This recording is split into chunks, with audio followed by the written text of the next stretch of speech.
How to change voiceover language in Diablo Immortal. Hi everyone, welcome back to another video from Tech for Gamers. In this video, we are going to be learning how you can change your voiceover language in Diablo Immortal.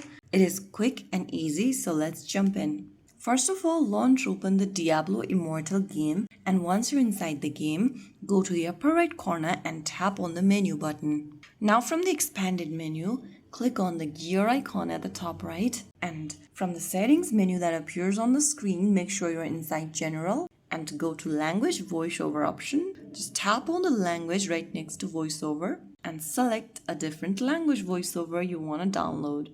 You'll need to download the voiceover pack. Just select it and click OK, and the download will begin. Wait until the download is completed and you'll be able to select a new voice language. So that is how you can change your voiceover language in Diablo Immortal. If you found the video helpful, don't forget to like, share, and subscribe to our channel. I will be back again in the next episode. Stay tuned and thanks for watching.